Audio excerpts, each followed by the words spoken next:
The following segment is sponsored by Visa.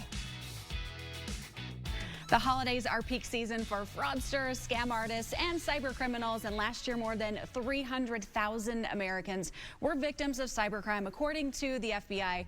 That's why it's important to be extra careful when shopping, according to Michael Jabbara, the global head of fraud service at Visa. Michael, great to see you. Thanks for joining us today.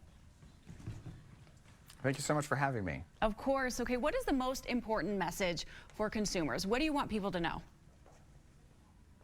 I just want them to know that we are seeing a lot of innovation happening on the fraud side.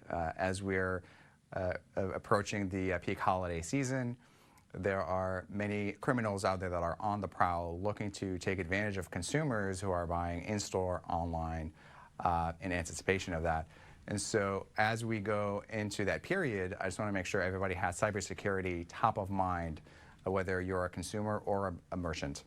Okay, and how can we recognize these techniques if they're happening? So a good rule of thumb is that whenever you're in a situation where you're being solicited for sensitive or private information, especially within an online context, that's when your risk antenna should perk up and you take a step back and validate whether the entity that's asking for that information is 100% legitimate or not. We've recently released our biannual threats report where we've identified that about 3/4 of all large-scale fraud attacks and data breaches happen in the e-commerce channel, more often than not as a result of social engineering. Essentially, fraudsters tricking everyday people into revealing information that they shouldn't have and then monetizing that information illicitly. Okay, good to know. And what are some tips and tricks to avoid being scammed? How can we avoid all of this?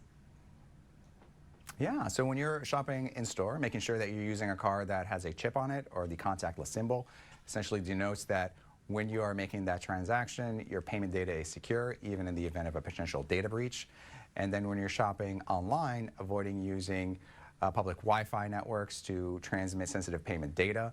When you're looking at a retailer website, validate that the beginning of that URL starts with HTTPS. That S tells you that it's a secure connection. Because one of the things that we have seen is that fraudsters are setting up these online storefronts that look very similar to the real thing. And so as a consumer, you think you're buying your favorite pair of sneakers, but really what you're doing is transmitting your payment data to the fraudster on the other side. Okay, I see. And since so much business is online, what can shoppers and businesses do to reduce fraud?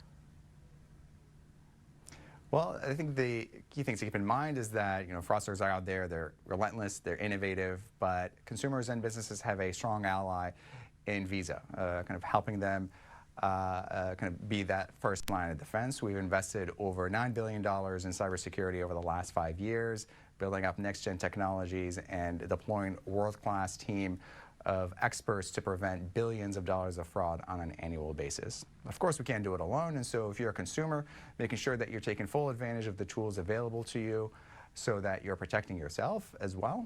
Things like setting up transaction alerts so that if your account is ever accessed without your permission, you'll be able to know about it. And then similarly on the merchant side, taking advantage of securities like tokenization, which protects sensitive payment data even in the event of a breach. Yes, thank you so much for these tips. We appreciate you, Michael. Have a wonderful day. Thank you. You too.